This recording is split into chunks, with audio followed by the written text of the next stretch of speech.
වැඩසටහනේ ඊළඟ අංගය කියන්නේ දෙවනි දේශනය සඳහා තමයි ආරාධනා කරන්නේ. ඊට කලින් පොඩි මතක් කිරීමක් තියෙනවා. මේ ඉවරණකම් පස්සේ අපි සංග්‍රහයක් යම ලෑස්ති කරලා තියෙනවා සහ සංවාදයක් තියෙනවා. ඒ හින්දා හැමෝම ඉවරණකම් ඉන්න. ඊළඟ මම හිතන්නේ විශේෂයෙන් කියන්නේ කියන්න දෙයක් නැහැ. ඔයගොල්ලෝ දන්නවා කවුද විචාරයට සහභාගී වෙන්නේ කියලා. ඉතින් මම ආරාධනා කරනවා සිනමා සහ දෘශ්‍ය කලා විචාරක අපගේ සංගමේ සමාජික භූපති නලින් වික්‍රමගේ සහෝදරයාට. මම සංවිධානයේ හින්දා ස්තුති කරන්නේ බෑ ආරාධනා කරාට. මේ ලක්මාල්ගේ චිත්‍රපටය පිළිබඳව මම ටිකක් දීර්ඝ විචාරයක් ලිව්වා මේ සියලුබින පත්තරේට. කාලයකට පස්සේ රජයේ පුවත්පතකට ලිපියක් ලිව්වේ. මේ ඒක පොතේ තියෙනවා. කියවන්න මම ඒක මගහැරලා ඒකේ කිව්ව අදහස් මගහැරලා ලිපියට ගේන්න බැරි වෙච්ච අදහස් තමයි මම ගේන්න උත්සාහ කරන්නේ. දැන් මම හිතන්නේ පළවෙනිම එක මේ පරම්පරාවේ චිත්‍රපටි දැන් මගේ කියවීම අනුව නම් ලංකාවේ සිනමාවේ යම්කිසි විදියක නව රැල්ලක් තියෙනවා මේ ජාතික චිත්‍රපට සංස්ථාවෙන් ප්‍රකාශයට පත් කරන අලුත්ම චිත්‍රපට සංග්‍රහයේ සංස්කරණය මට බාර දුන්නා. මේ ඒක කරලා එළිය තියෙනවා. මම හිතන්නේ මෙලදී ගන්න. ඒකෙත් මම අපි මාතෘකාව විදිහට තෝරගත්තේ ලාංකේය සිනමාවේ නව රැල්ල කියලා. කතුවරයා විදිහට මගේ අදහස් උනේ මේ 2015 මට මතකයට ආපු මෝටර් බයිසිකල් චිත්‍රපටයේ ඉඳලා මගේ සලකුණු කිරීම උනේ. ඒක මම මගේ මේ කතුවකී මම ලියලා තියෙනවා. එතකොට මේ නවරැලි සම්ප්‍රදායක් තියෙනවා ලෝකෙ වටේම. ඉතාලි නව යථාර්ථවාදය 940 ගණන් වල, ඊට පස්සේ ප්‍රංශ නවරැල්ල, ජර්මනු නවරැල්ල, ඊට පස්සේ රොමේනියානු නවරැල්ල ආදී ලොකු නවරැලි ප්‍රමාණයක් තියෙනවා. ඊට පස්සේ ඔය මෑත කාලීනව ගත්තොත් මලයාලම් නවරැල්ල, මලයාලම් නිව් වේව් එක 2011 වගේ තමයි සම්මතය පිළිගන්න එක පටන් ගත්තා කියලා. ඔහොම නවරැලි සම්ප්‍රදායක් තියෙනවා. එතකොට මේ නවරැලි ආවේ පොඩි මේ මික්ස් කොත්තුවකින් වගේ දෙකක් මික්ස් කරලා. 948 වගේ වෙනකොට ලංකාවේ නම් නිදහස හම්බෙලා ඒ කිව්වා. ඒ වගේම මේ දෙවන ලෝකෙදින් පස්සේ විශේෂයෙන් ආපු දෙයක් තමයි මේ නැෂනල් සිනමාස් කියන එක, ජාතික සිනමාවන් කියන එක. මේ මම හිතන්නේ ඊයේ අපි අතරින් මේ වියවුණු විමල් දිසානායක ඊටම මේ ලංකාවේ සෑහෙන දායකත්වයක් කරපු විචාරකෙක්, විශේෂයෙන් 70 80 දශකවල මාවත සංග්‍රහ වගේ විමල් සෑහෙන ලියලා තිනවා ආසියානු ජාතික සිනමාව ගැන ඉංග්‍රීසියෙන් විශේෂයෙන් විශාල පොත්පත් ප්‍රමාණයක්. එතකොට මේ නැෂනල් සිනමාස් ජාතික සිනමාවන් හැදීම පිළිබඳව උනන්දු වුණා 50 60 දශකවල. ඒක අනන්‍යතාවයක් විදියට. කියන්නේ විවිධ, ඒ කියන්නේ ඊට කලින් තිබ්බේවා ගොඩක් නිකන් මේ වෙන අදහස් සහ කලාපීය. දැන් උදාහරණයක් විදියට මේ පෙර්තුගාමී සිනමා ව්‍යාපෘතිය, අවන්ගාඩ් ෆිල්ම් මූවමන්ට් එක. බුද්ධිමත් මතක් කරා ඒක පිළිබඳව අවන්ගාඩ් මූවමන්ට් එක. එතකොට ඒක රුසියාව විතරක් නෙවෙයි, සෝවියට් සමූහ ආණ්ඩුවම බැඳිච්ච රටවල් ඔක්කොගේම ආපු රැල්ලක් ඒක. ඒක ඊට පස්සේ පොයිටිසම් කියන එක ගත්තම, කාව්‍යාත්මක කියන එක ගත්තම, ඒක මුළු යුරෝපය පුරා පෙතර ගියපු එකක්. යථාර්ථවාදය කියන එක ඒ වගේ එකක්. ස්ටාලින්ගෙන් පටන් අරගෙන ස්ටාලින්ගේ විතරක් නෙවෙයි, තව ඒවා තිබ්බ යථාර්ථවාදයන්. ඔය වගේ. එහෙම නැතුව මේ තනි රටක සිනමාව කියන එකට වැඩි අනන්‍යතාවයක් ආවේ දෙවන ලෝක යුද්ධයෙන් පස්සේ. ඒක විශාල පොලිටික්ස් ඔෆ් ඊස්තටික්ස් කියලා අපි කියන්නේ සෞන්දර්ය දේශපාලනයට අදාළව ලොකු ඉතිහාසයක් තියෙනවා. එතකොට මේ දෙකේ ජාතික සිනමාවේ සහ යථාර්ථවාදය කියන එක අර පරණ වර්ෂන් එක. ඒ කියන්නේ විශේෂයෙන් ස්ටාලින්ගේ යථාර්ථවාදය. ස්ටාලින් සෝවියට් සමූහාණ්ඩුව පාලනය කරන කාලේ 1928 ඔය ප්‍රඥප්තියකින් මෙයා ගෙනාවා ඕල් යුනියන් පාටි කොංග්‍රස් කියලා ඔය තිබ්බා. ඒකෙන් ප්‍රඥප්තියක් විදියටම ගෙනාවා මේ කලාව මේ වැඩ කරන බලවේග පෙන්වීම සඳහා තිබිය යුතුයි කියලා. මේක මම සෑහෙන කතා කරලා දිනවා මෑත කාලේ. ඒ කියන්නේ මේ වර්කින් ෆෝසස් වෙනුවෙන් තියෙන්න ඕනේ කියලා. ඒකත් ලෝකේ පුරා අද දක්වා තියෙනවා. දැන් මේක ගත්තොත් වර්කින් ෆෝසස්ම නෙවෙයි, ලක්මාල් ධර්මරත්නගේ චිත්‍රපටිය ගත්තම වැඩ කරන බලවේගම නෙවෙයි.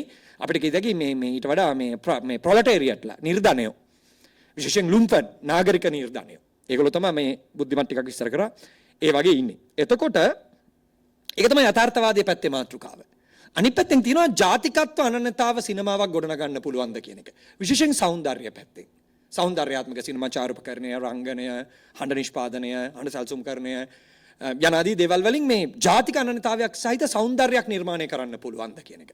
මේ දෙක එකතු වෙලා තමයි අර මං කිව්ව නවරැලි බිහි වුණේ, නිව් වේව්ස් බිහි වුණේ. ප්‍රංශ නවරැල්ල ගත්තත් මේ ලක්ෂණය ඕන තරම් කතා කරන්න පුළුවන්. ඇලන් රෙනේ, ඔගොල්ලෝ ගොඩක් අය දන්නවා ජීන් ලූගෝඩා, කවුද අපේ ෆ්‍රැන්ස්වා ට්‍රූෆෝ, ඒ වගේ අය. ජර්මන් නිව් වේව් එකේ වර්නර් හර්සොග්, විම් වැන්ඩර්ස්, මේ જાති අයගේ මේ කතා කරන්න පුළුවන්. දැන් මම හිතනවා ලක්මාල්ගේ චිත්‍රපටිය ගත්තම ලක්මාල්ගේක වඩා ලං වෙන්නේ, ලක්මාල්ගේ නිව් වේව් එකේ හොඳ ලක්ෂණ තියෙන ෆිල්ම් එකක්.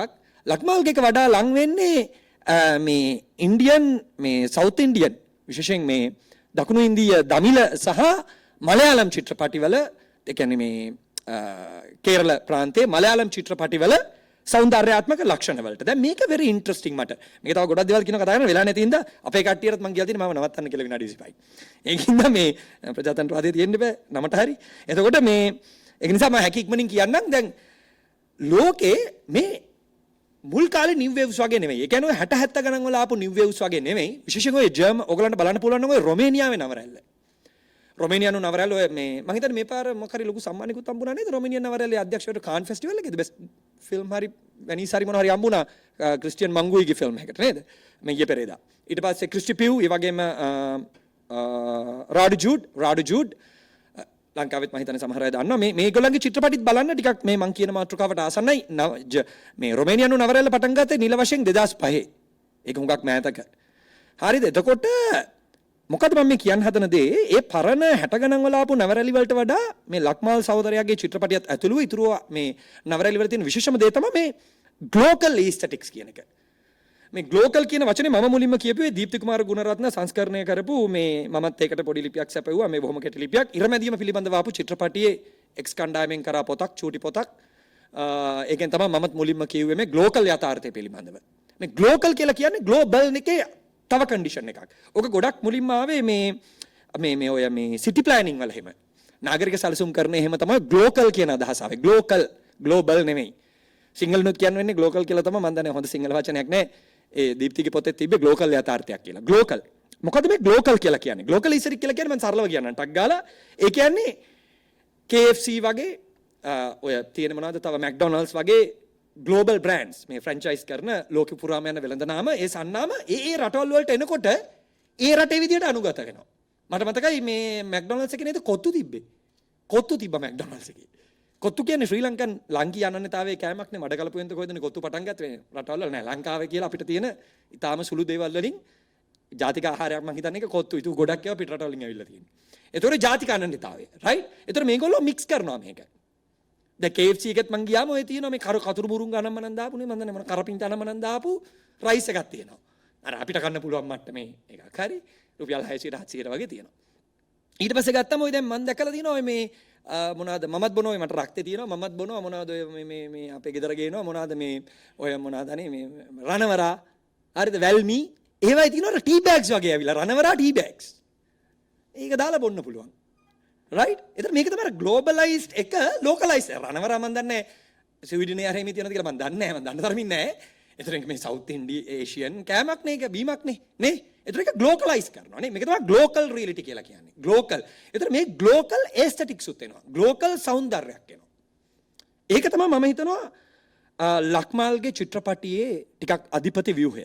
දැන් මේකේ සෞන්දර්යාත්මකව ගත්තොත් මම හිතන්නේ ඔය දැන් මේවා සෑහෙන කලවම් වෙලා තියෙන දැන් වෙනකොට පොඩි පශ්චාත් නූතන ලක්ෂණ තියෙන දැන් උදාහරණයක් විදියට වොන්කා වායි වගේ සිනමාකාරයෙක් ගත්තොත් දැන් නම් චිත්‍රපටි කරන්නේ නැහැ යා ටීවී සීරීස් එකක් කොහෙද කරා ඊයේ පෙරේදා චීනෙට එහෙම බැනලා ඊයේ පෙරේදා ප්‍රශ්නත් ඇති කරගෙන ඉන්නේ වොන්කා වායි හොංකොං ජාතික තම සුප්‍රකට සිනමාකරුවෙක් වොන්කා වායි මම හිතන්නේ ගොඩක් අය සිනමා රසිකයෝ දන්නවා දැන් වොන්කා වායිගේ ඔයගලන්ට මතකයි නම් චංකින් එක්ස්ප්‍රස් වගේ ෆිල්ම් එකක් ලෝකේ ඔය බ්‍රිතාන්‍ය සිනමා පාසලෙන් එහෙම ලෝකේ හොඳම චිත්‍රපටි 10ට එකතු කරලා තිනවා මේ චංකින් එක්ස්ප්‍රස් ෆිල්ම් එකේ 1995 වගේ මට මතකයට ආවේ. එතන මේකේ තියෙනවා ගොඩක් හොංකොං කියලා කියන්නේ කොහොමදත් මේ අර පාලමක් වගේනේ හොංකොං කියන්නේ එක පැත්තකින් චීනටත් සම්බන්ධයි තායිවාන් මේ සංස්කෘතියට සම්බන්ධයි අනිත් පැත්තෙන් වැඩිපුරම බටහිරකරණය වෙච්ච ආසියාතික රටක්. දැන් වොන්කා වායි අත මේ ඒගොල්ලන්ගේ නම් ගත්තමත් නේ ඔක්කොම තියෙන්නේ ඉංග්‍රීසි නමෙන් කෑල්ලයි ඉතුරු නමෙන් කෑල්ලයි. ඒ වගේ නේ ඇන්ග්ලි හරිද ඒ වගේ ගත්තම ඔක්කොම මික්ස් නම් තියෙන්නේ ඒගොල්ලන්ගේ. හරි එඩ්වඩ් යැන් ඔය තායිවානේ තියෙන එඩ්වඩ් යැන් එඩ්වඩ් කියන්නේ සුද්දන්ගේ නමක් යැන් කියන්නේ චීන නමක්. එඩ්වඩ් යන් කියන්නේ පරිණතම සිනමාකරුවානේ තායිවානෙන් ආපු. ඒතර ඒ ඊස්ට් ඒෂියන් රීජන් එකේම තියෙන ওই ලක්ෂණය. ඒතර මේ හොංකොං කියන්නේ මික්ස් එකක්. ඒතර දැන් ඒගොල්ල වොන්කා වායිගේ චංකින් එක්ස්ප්‍රස් එකෙත් ගොඩක් තිබ්බා ආසියාතික නාගරික ලක්ෂණයි මේ මික්ස් එක. ඊට පස්සේ අපේ හින්දි නිව් වේව් එකේ ඉන්දියානු හින්දි නිව් වේව් එකේ කවුද අපේ අනුරාග් කාශ්‍යප්ගේ ගෑන්ග්ස් ඔෆ් වසෙපූර් එකේ නමත් ගෑන්ග්ස් ඔෆ් නිව්යෝක් මේ ගන්නේ ගොඩක් සුප්‍රකට මාටින් ස්කෝසෙසිගේ ෆිල්ම් එකෙන් අර සන්ග්ලාස් එක ඔයගලන්ට මතකයි නම් මේ අර අයියාගේ වයිෆ්ද මල්ලිගේ වයිෆ් නේද දාන් ඉන්න අර එන්ට්‍රන්ස් එකේ තියෙන සන්ග්ලාස් එක ඒක ඊටාම අයිකොනික් සන්ග්ලාස් එකක් මේ චංකින් එක්ස්ප්‍රස් එකේ තිබ්බ. ඒතර මේ જાතියේ මේක ටැරන්ටිනෝ කරා අනිත් පැත්තට ක්වින්ටන් ටැරන්ටිනෝ කරා මේ බෲස් ලීගේ ෆිස්ට් ඔෆ් ෆියුරි සෙට් එකේ උමා තර්මන්ට ෆයිට් එකක් ගෙනාවා කිල් බිල් එකට. එහෙම නැත්නම් බෲස් ලීගේ ගේම් ඔෆ් ඩෙත් එකේ අර ට්‍රැක් කිට් ඇඳුම ඇඳෙව්වා උමා තර්මන්ට. ඒතර ශ්‍රීවාදය ඇතුලේ හරිම කතා කරන්න පුළුවන්. මම කියන්නේ ග්ලෝකල් ඊස්තටික්ස් කියන එක. බටහිර එක විදියකට කරේ ආසියාවේ තව විදියකට කරේ. එතකොට දැන් මේක අර බුද්ධිමත් කතා කරපු කලා පැලට් එකෙම ගත්තම ඔය yellowish and bluish mix කරන එක. කහ පාටයි නිල් පාටයි අර වර්ණ උෂ්ණත්වය කියලා කියන්නේ color temperature එක mix කරන එක. ඊට පස්සේ ගත්තම මේ චරිත ගොඩ නැංවීම මට දීර්ඝව කතා කරන්න පුළුවන් වෙලා නැති හින්දා මම කියන්නේ. එතකොට මේ හරිම ඉන්ටරෙස්ටිං ලක්මාල් ධර්මරත්නගේ aesthetic treatment එක සෞන්දර්යාත්මක treatment එක දැන් මේක ලෙස්ටර් කරේ නෑ. දැන් අපි කලින් සිනමාව ගත්තොත් දැන් නැෂනල් සිනමාස් කියන එක ගොඩ නංවනකොට ලෙස්ටර් හරි පතිරාජ හරි ගත්තොත් ඒගොල්ලෝ ආభాෂය ලැබුවේ බටහිර කලාත්මක සිනමාවෙන් ආර්ට් හවුස් සිනමා වලින්. රයිට් ලෙස්ටර් අපිට කියතකි බටහිර යුරෝපීය සිනමාවේ බර්ග්මාන්ගේ සමකාලීන බර්ග්මාන් ඇතර මීට කලින් එතකොට බර්ග්මාන් වෙන්න පුළුවන් මයිකලැන්ජලෝ අන්තෝනියෝනි වෙන්න පුළුවන්. ඒ බටහිර සම්භාව්‍ය විශේෂයෙන් යුරෝපීය සම්භාව්‍ය ඒවෙන් තමයි ආభాෂය ලැබුවේ. ඉන්දියානු සිනමාවෙන් ආభాෂය ලැබුවේ ජනප්‍රිය සිනමාකරුවෝ. ඔක්කොම මේ B.W. ජයමාන්න හරි ඉතුරු සියලු යසපාලන අනංකාර දක්වා කට්ටිය තමයි ඉන්දියානු සිනමාවෙන් ආభాෂය ලැබුවේ. ඉන්දියානු සිනමාවෙන් ආభాෂය ලැබුවේ නැහැ කිසිසේත්ම මේ ලංකාවේ කලාත්මකයයි කියන. ඒතර මේ මික්ස් එකක් තියෙනවා මේ නවරැල්ලේ. එතකොට මම හිතනවා ලක්මල් දැන් ලංකාව ගත්තත් ලංකාවේ මම හිතන්නේ මලයාලම් චිත්‍රපටි මම දන්නේ එකක්වත් තිරගත වෙලා තියෙනවද කියලා හරිම අඩුයි. හරිම අඩුයි මට මතක හිටින්න නෑ මෑත කාලෙක. මතකයක් නෑ අඩුම තරමේ දෘශ්‍යම්වත් නෑ. දෘශ්‍යම් ඉතාම ජනප්‍රිය චිත්‍රපටියක් ලංකාවේ ඔය ධර්ම යුද්ධය කියලා සිංහලනුත් ආවා. ඒකවත් අඩු ගානේ සිනමා ශාලාවල වාණිජ්‍ය වශයෙන් තිරගත වුන්නේ නැහැ. ඒතකොට ලංකාවේ වාණිජ්‍ය වශයෙන් තිරගත වෙන්නේත් නැහැ සිනමා ශාලාවල මලයාලම් චිත්‍රපටි. තෙලුගු ඒවා එනවා, කොලිවුඩ් ඒවා එනවා, මලයාලම් එන්නේ නැහැ.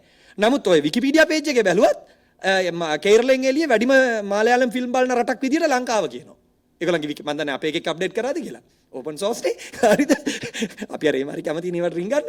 එතකොට මම මේ කියන්න ගියේ උතර මේකත් හරි ඉන්ටරෙස්ටිං. ඒ කියන්නේ දැන් ලක්මාල්ලා නම් අපේ මේක අපිට කියන්න බෑනේ වාණිජ්‍යම සිනමාවක් කියලා. මේක ටිකක් ඒ කියන්නේ වාණිජ්‍ය කියන්නේ වාණිජ්‍ය කියන වචනේ එච්චර හොඳ නැහැ. මේන් ස්ට්‍රීම් සිනමාවක් නෙවෙයිනේ. මේක හරි මික්ස් මේ සම්මිශ්‍රිත ලක්ෂණ තියෙනවා. එතකොට මේක ගත්තම ලක්මාල්ට තියෙනවා සමාජයේ ග්ලෝකලයිස් වීම ගැනත් අදහසක්.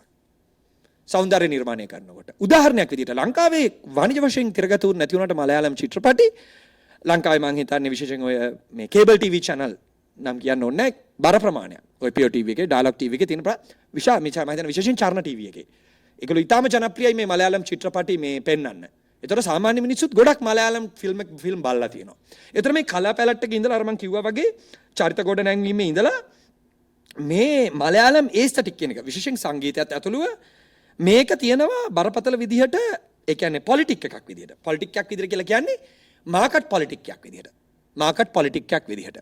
මේක මම හිතනවා අලුත් තත්වයක්. මොකද දැන් මේ චිත්‍රපටි සම්මාන උල්වල් වලට යන්නේත් නැහැ. මම මේ චිත්‍රපටිය පිළිබඳව අභ්‍යන්තරික දෘෂ්ටිවාදී කියවීම මගේ ලිපියේ තියෙනවා. මම නැවත මතක් කරනවා. ඒකින්ද මම ඒවා මේකේ කියන්නේ නැහැ. රයිට්? මම මේක පොඩ්ඩක් politics of aesthetics වලට තමයි මම උනන්දු මේක. මේ సౌందර්යය අලුත් වෙලා තියෙන්නේ කොහොමද කියන එක. රයිට්? මේක సౌందර්යය අලුත් වෙලා තියෙන්නේ කොහොමද කියන එක. එතකොට දැන් ගත්තොත් ප්‍රසන්න විතානගේ දැන් ලෙස්ටර්ගේ ඉඳලම ලෙස්ටර්ගේ රේඛාව කාන් ෆෙස්ටිවල් එකට යනකොට ඔය මේ කවුද අපේ ෆිලිප් කුරේ නේද? ෆිලිප් කුරේගේ පොතේ තියෙන එයාගේ පොතක් තියෙනවා මේ පැරණිම පොතක් ලෙස්ටර්ගෙන ආපු ලෝන්ලි ආටිස්ට් කියලා. ලෝන්ලි ආටිස්ට් කියලා පොතක් තියෙනවා. ඒ පොතේ තියෙනවා මේ ලෙස්ටර් කාන් ෆෙස්ටිවල් එකට මේ අර ලංකාවට ආපු මේ සුදු ගෑනු කෙනෙක්ගේ ආරාධනය මත කාන් ෆෙස්ටිවල් එකට රේඛාව යවනකොට සින්දු ටික කපලා දැම්මලු. අර වෙසක් කකුල අතුවාගෙන ඉඳ මොනවාද ඒව නැහැ. ඒව නැහැ. ඒ ටික කපලා තමයි කාන් ෆෙස්ටිවල් එකට යවුවේ. හරිද? එතකොට ඒක තියෙනනේ පොලිටික් එකක් නේ. ඒක තමයි politics of aesthetic කියලා කියන්නේ. අපි බටහිර ගේස් එකකට චිත්‍රපටි නිර්මාණය කරනවා නේ. ලෙස්ටර් හිතනවා මේක දැම්මොත් කාන් ෆෙස්ටිවල් එකෙන් ගන්න බෑ. දේවදාසෙම ගත්තා ඔෆිෂියලි ඔය මා ඩවුන් සර්ටන් රිගාර්ඩ් ද සෙක්ෂන් එක. හරි.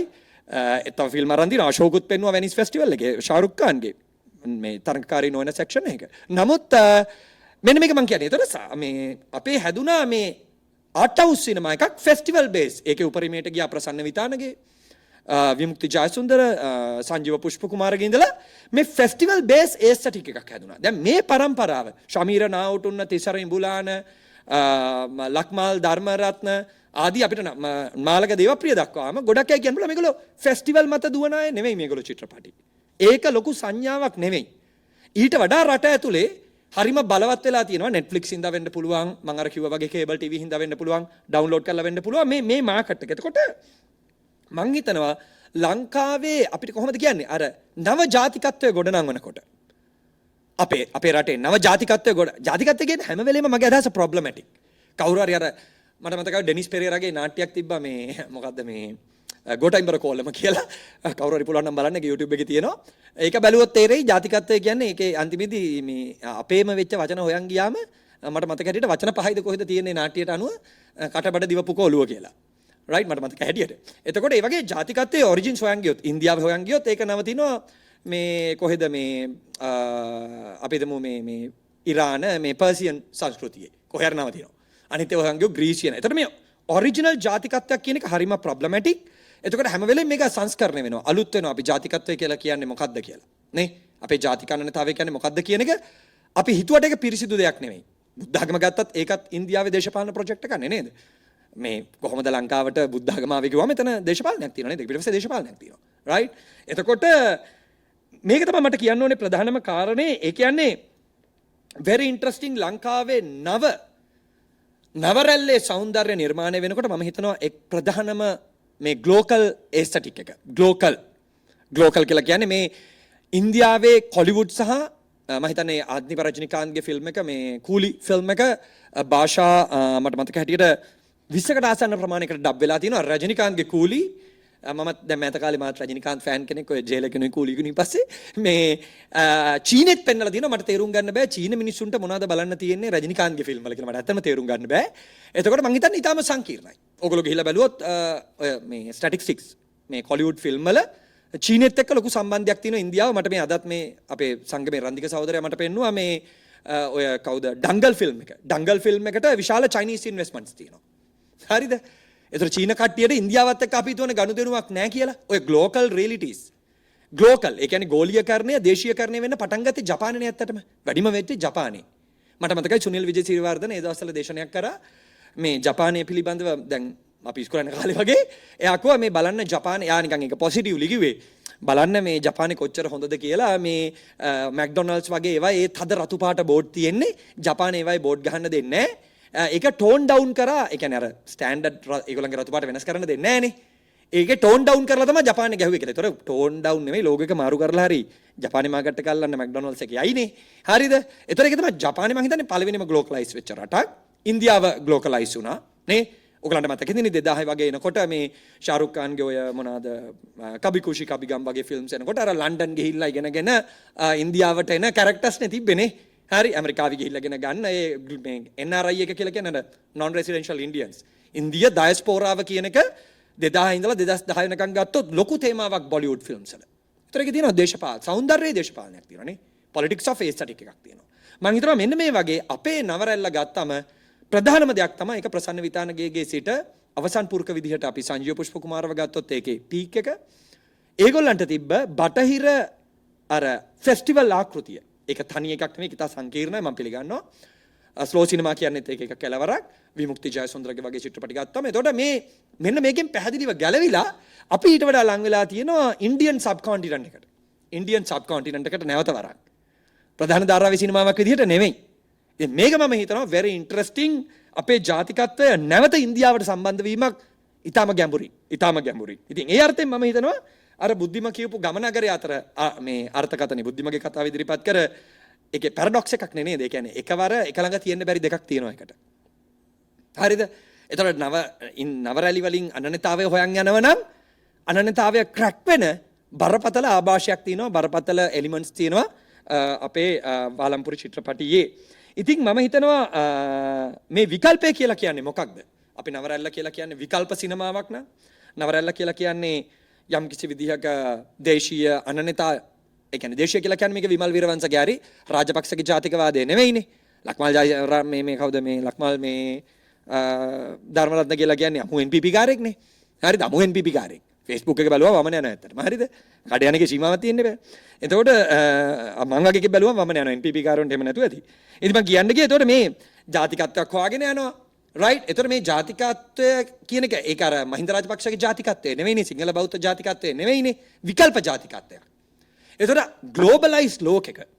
දැන් මම ඊයේ පෙරේදා දැන් මෙතන ඇවිල්ලා ගියා. යාට ඉන්න බැරුණා. තුසිත ජයසුන්දරගේ ජයන්ත චන්ද්‍රසිරි පිළිබඳව කරපු කෘතිය එලි දැක්ක දැන් දවස් කීපයකට කලින් මම ඒකට ගියාම මේ නුවන්නායන ජිත් කුමාරි තාම රසවත් දේශනයක් කරා. රසවත් කියන්නේ තම පැරඩොක්සිකල් දේශනයක්. මම එකඟයි කියන එකට නෙමෙයි ඒක.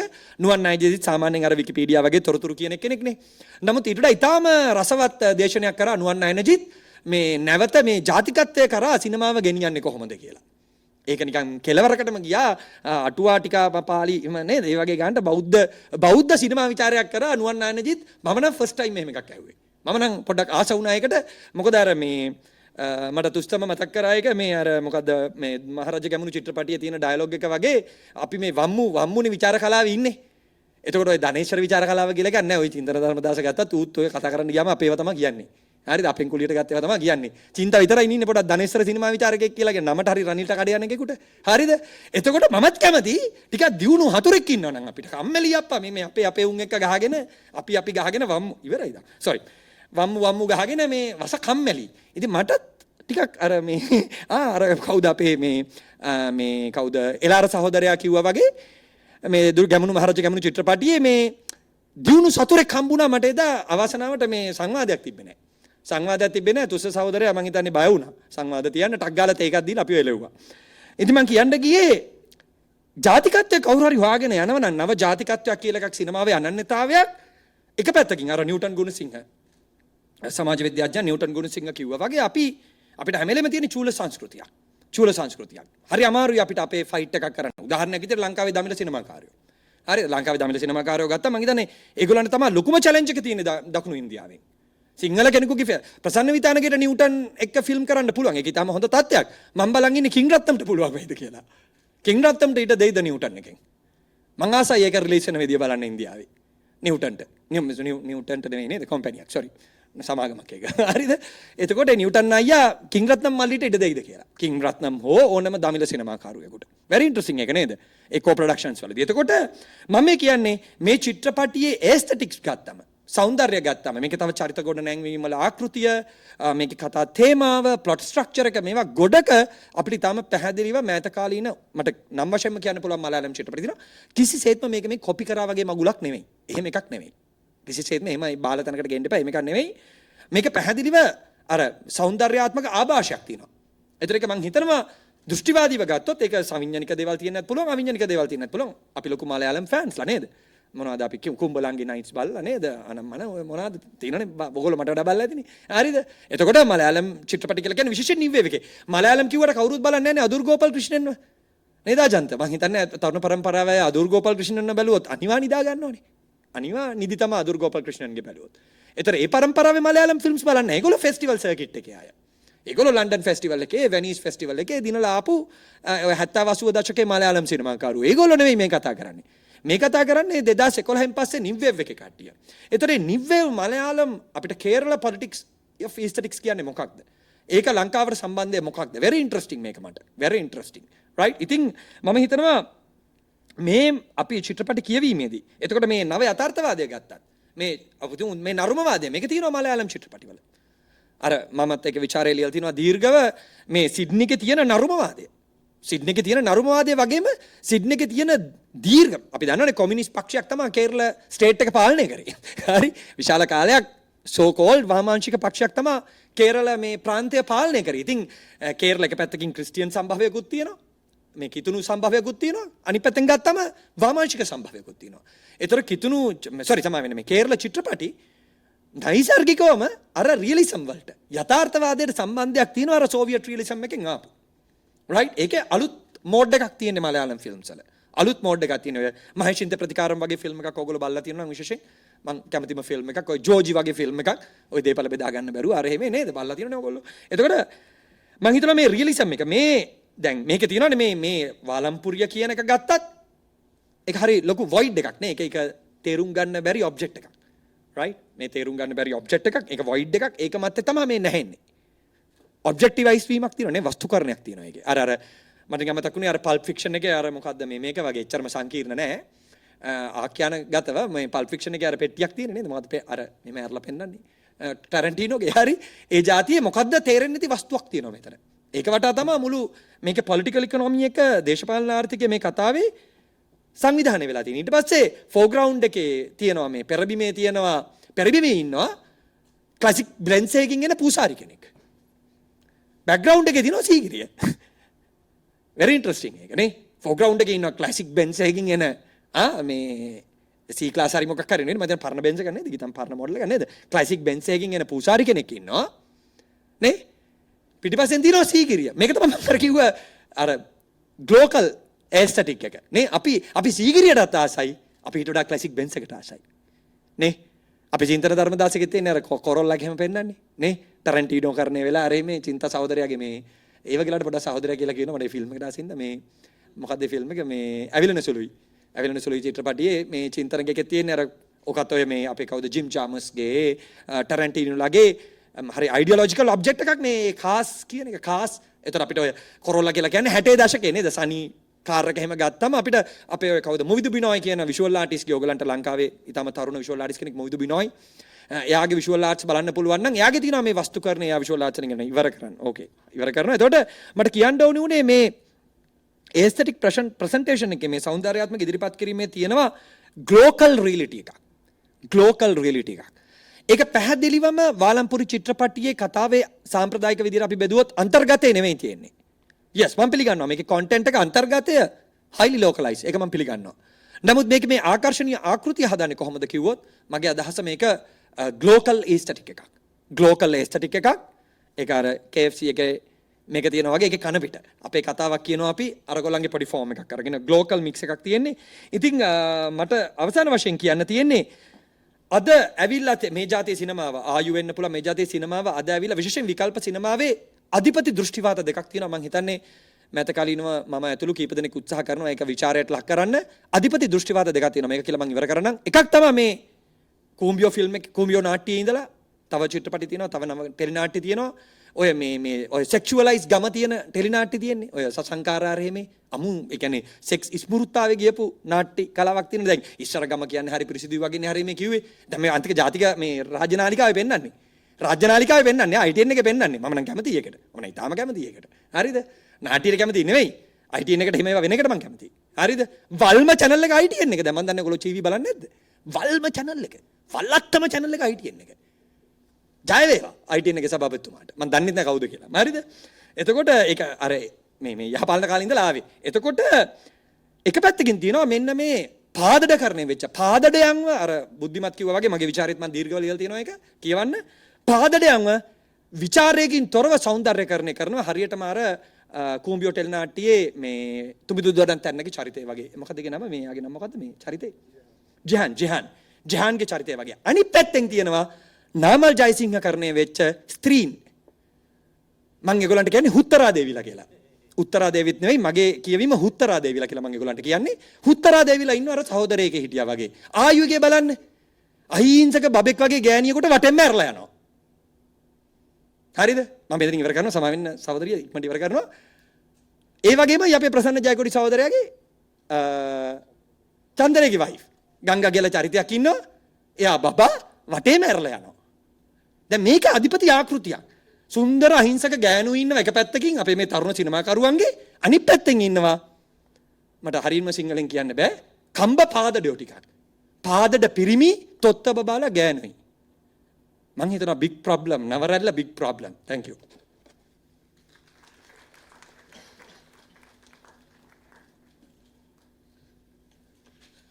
බොහොම ස්තුතියි භූපති